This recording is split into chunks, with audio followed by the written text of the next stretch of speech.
আসসালামু আলাইকুম, আমন্ত্রণ জানাচ্ছি Bangla one TV prime time নিউজে। সাথে আছি আমি মোহাম্মদ সোহাগ শিকদার। শুরুতেই জানাবো এসএনএস হোম লোন সংবাদ শিরোনাম। যুক্তরাষ্ট্রের 3 রাজ্যে ইহুদি উপাসনালয়ে হামলার ছক নস্যাৎ, মূল হোতা আল সাদি আটক। আমলাতন্ত্রে ট্রাম্পের একছত্র নিয়ন্ত্রণ, শত শত শীর্ষ স্বাস্থ্য কর্মকর্তার চাকরি সুরক্ষা বাতিল। আমেরিকার কেয়ার গিভিং খাতে মহাবিপর্যয়, ভুক্তভোগীদের গল্প খুঁজছে ইউএসএ টুডে। নিউ ইয়র্কে ভয়াবহ সড়ক দুর্ঘটনায় নিহত 2, মদ্যপ মার্সেডিজ চালক পুলিশ হেফাজতে। শুনছিলেন শিরোনাম, এবারে বিস্তারিত। যুক্তরাষ্ট্র ও ইসরায়েলের বিরুদ্ধে ইরানের যুদ্ধ শুরুর পর এবার খোদ মার্কিন ভূখণ্ডে বড় ধরনের সন্ত্রাসী হামলার এক ভয়াবহ ছক নস্যাৎ করেছে দেশটির আইনশৃঙ্খলা রক্ষাকারী বাহিনী। নিউ ইয়র্ক, লস অ্যাঞ্জেলেস এবং এরিজোনায় ইহুদি উপাসনালয়ে বিভিন্ন স্থাপনায় হামলার পরিকল্পনার অভিযোগে ইরাকি নাগরিক ও কাতায়েব হিজবুল্লাহর শীর্ষ কমান্ডার মোহাম্মদ আল সাদিকে গ্রেপ্তার করা হয়েছে। বিস্তারিত ডেস্ক রিপোর্টে।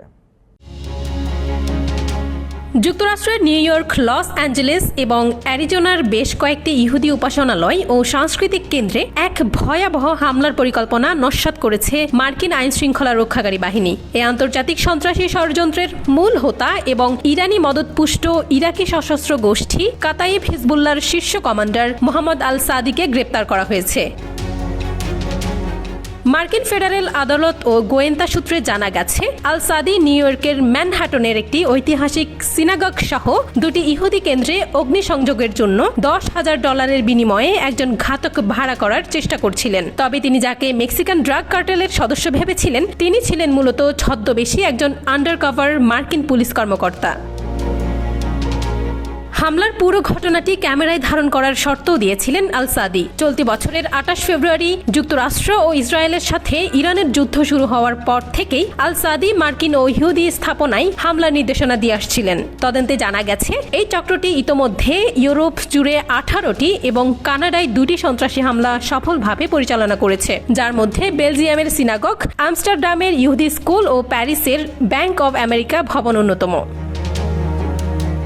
New York police commissioner Jessica Tisch জানিয়েছেন, সময়মতো এই ছক ভেঙে দেওয়ায় ম্যানহাটনের সিনাগগটি রক্ষা পেয়েছে। এই ঘটনাটি ইরানি শাসক গোষ্ঠী ও তাদের প্রক্সি সংগঠনগুলোর বৈশ্বিক হুমকির চরম বাস্তবতাকে ফুটিয়ে তুলেছে। আল সাদির বিরুদ্ধে সন্ত্রাসবাদে অর্থায়ন এবং জনসমক্ষে বোমা হামলার ষড়যন্ত্র সহ একাধিক গুরুতর অভিযোগ আনা হয়েছে।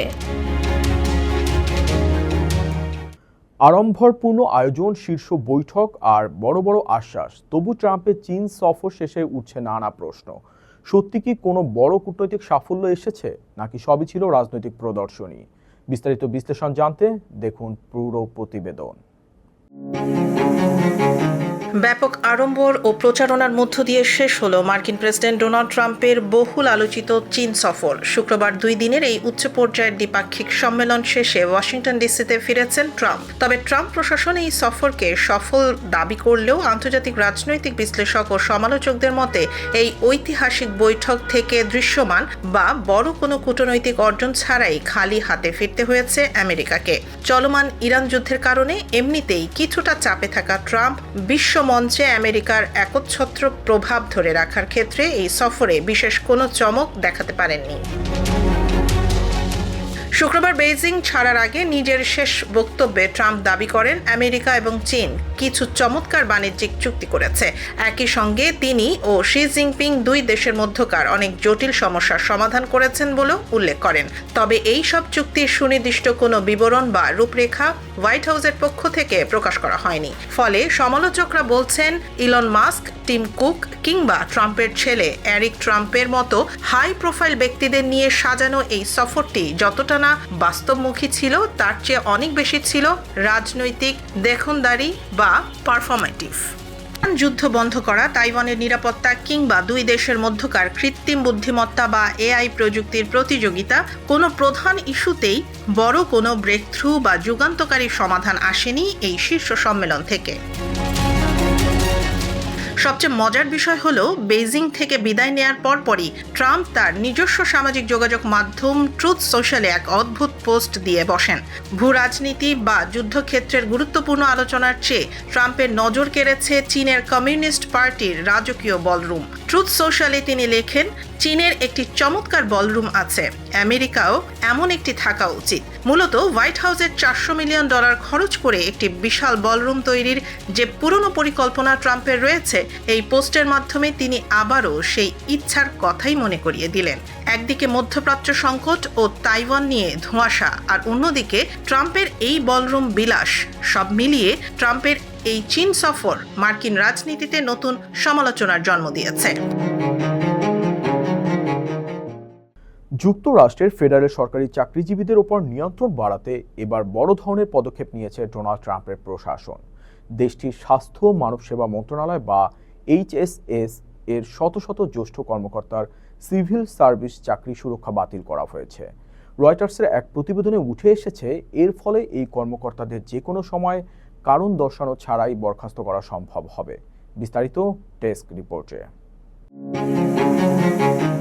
যুক্তরাষ্ট্রের ফেডারেল আমলাতন্ত্রে হোয়াইট হাউসের একচ্ছত্র নিয়ন্ত্রণ বাড়াতে এক নজিরবিহীন ও কঠোর পদক্ষেপ নিয়েছে ট্রাম্প প্রশাসন। এবার দেশটির স্বাস্থ্য ও মানবসেবা বিভাগের শত শত শীর্ষ কর্মকর্তার চাকরি সুরক্ষার আইনি অধিকার বাতিল করা হয়েছে। নতুন এই সিদ্ধান্তের ফলে প্রশাসন এখন চাইলেই যে কোনো সময় এই কর্মকর্তাদের কোনো কারণ দর্শানো ছাড়াই তাৎক্ষণিক বরখাস্ত করতে পারবে। বার্তা সংস্থা রয়টার্সের পর্যালোচিত একটি অভ্যন্তরীণ ইমেল অনুযায়ী স্বাস্থ্য বিভাগের অধীনে থাকা বেশ কয়েকটি গুরুত্বপূর্ণ এজেন্সির ঊর্ধ্বতন কর্মকর্তাদের পদমর্যাদা পুনর্নির্ধারণ বা রিক্লাসিফাই করার নোটিশ দেওয়া হয়েছে। এর আগে সরকারি নিয়ম অনুযায়ী সুনির্দিষ্ট এবং যৌক্তিক কারণ ছাড়া এই কর্মকর্তাদের চাকরি থেকে বাদ দেওয়া যেত না এবং তাদের বিরুদ্ধে ব্যবস্থা নেওয়া হলে আপিল করার আইনি অধিকার ছিল। কিন্তু নতুন নিয়মে তারা অ্যাট উইল বা ইচ্ছাধীন কর্মীতে পরিণত হলেন। প্রশাসন সূত্র নিশ্চিত করেছে, প্রাথমিকভাবে GS-15 ক্যাটাগরির শত শত সিনিয়র কারিগরি বিশেষজ্ঞ, ব্যবস্থাপক এবং উচ্চ পর্যায়ের নীতি নির্ধারক এই আদেশের আওতায় পড়েছেন। পরবর্তীতে আরও বেশ কিছু দফতরে এই নিয়ম কার্যকর করা হবে। নির্বাচনী প্রচারণার সময় থেকেই ট্রাম্প নীতি নির্ধারণে প্রভাব বিস্তারকারী সরকারি কর্মকর্তাদের চাকরি সুরক্ষা বাতিলের প্রতিশ্রুতি দিয়ে আসছিলেন। গত ফেব্রুয়ারি মাসে ঘোষিত সিভিল সার্ভিস সংস্কার পরিকল্পনার অংশ হিসেবে প্রায় 50,000 কর্মীকে এই নতুন কাঠামোর আওতায় আনার লক্ষ্য নির্ধারণ করা হয়েছে। প্রশাসনের দাবি, স্বাধীন বোর্ড ও সিভিল সার্ভিসকে হোয়াইট হাউসের প্রতি আরও জবাবদিহিতামূলক করতেই এই পদক্ষেপ। তবে ফেডারেল কর্মীকে একাধিক ইউনিয়ন ট্রাম্প প্রশাসনের এই সিদ্ধান্তের তীব্র বিরোধিতা করে এর মধ্যেই আদালতে মামলা দায়ের করেছে। যুক্তরাষ্ট্রের নার্সিং হোম, অ্যাসিস্টেড লিভিং বা বিভিন্ন গ্রুপ হোমে থাকা নাগরিকদের জীবনযাত্রার প্রকৃত চিত্র এবং তীব্র কেয়ার গিভার সংকট নিয়ে এক বিশেষ অনুসন্ধানী উদ্যোগ নিয়েছে দেশটির শীর্ষ সংবাদ মাধ্যম USA টুডে। বর্তমানে মার্কিন মূলকে 15 লাখেরও বেশি মানুষ দীর্ঘমেয়াদী কেয়ার ফ্যাসিলিটিগুলোতে বসবাস করছেন। ক্রমবর্ধমান বয়স্ক জনসংখ্যার এই আবহে কেমন কাটছে তাদের দিনকাল? বিস্তারিত প্রতিবেদনে। যুক্তরাষ্ট্রের nursing home, assisted living facility কিংবা বিভিন্ন গ্রুপ হোমে বসবাসকারী নাগরিক এবং তাদের পরিবারের বাস্তব অভিজ্ঞতা ও সংগ্রামের গল্প জানতে সরাসরি পাঠকদের আহ্বান জানিয়েছে দেশটির অন্যতম শীর্ষ সংবাদ মাধ্যম USA টুডে। মূলত মার্কিন কেয়ার গিভিং বা সেবা খাতের সংকট এবং দীর্ঘমেয়াদী যত্ন কেন্দ্রগুলোর ভেতরের সঠিক চিত্র তুলে ধরতেই এই বিশেষ উদ্যোগ নেওয়া হয়েছে। আদমশুমারির পরিসংখ্যান অনুযায়ী বর্তমানে যুক্তরাষ্ট্রের বিভিন্ন দীর্ঘমেয়াদী যত্নকেন্দ্রে 15 লক্ষাধিক মানুষ বসবাস করছেন, যা 2010 সালের তুলনায় প্রায় 8% বেশি। তবে জনসংখ্যা বিশেষজ্ঞদের মতে আসল সংকট এখনও সামনে। ব্রুকিংস মেট্রোর এক অর্থনৈতিক বিশ্লেষণে দেখা গেছে 2025 সালে যুক্তরাষ্ট্রে 80 বছর বা তার বেশি বয়সী মানুষের সংখ্যা ছিল 1,47,00,000, যা আগামী 2045 সালের মধ্যে দ্বিগুণ হয়ে প্রায় 2,94,00,000-এ পৌঁছাবে। বয়োবৃদ্ধ মানুষের এই জ্যামিতিক বৃদ্ধির কারণে আগামীতে দেশটিতে সেবা খাতের উপর যে বিশাল চাপ তৈরি হবে তা সামলানোই এখন বড় চ্যালেঞ্জ। কেবল প্রবীণ নাগরিকরাই নন, বিপুল সংখ্যক বিশেষ চাহিদা সম্পন্ন শিশু এবং তরুণরাও এসব গ্রুপ হোমে থাকছেন। কিন্তু প্রতিনিয়ত কেয়ার গিভারদের অভাব ও অপর্যাপ্ত ব্যবস্থাপনার কারণে ভুক্তভোগী ও তাদের পরিবারগুলোকে নানামুখী সংকটের মুখোমুখি হতে হচ্ছে। এই সেবামূলক খাতের ভেতরের গল্প এবং বাস্তব সমস্যাগুলো সরাসরি তুলে ধরতেই একটি বিশেষ সমীক্ষা বা জরিপ শুরু করেছে USA টুডে। তারা ভুক্তভোগী বাসিন্দা এবং তাদের পরিবারের সদস্যদের সরাসরি অভিজ্ঞতা ও গল্প শেয়ার করার আহ্বান জানিয়েছে।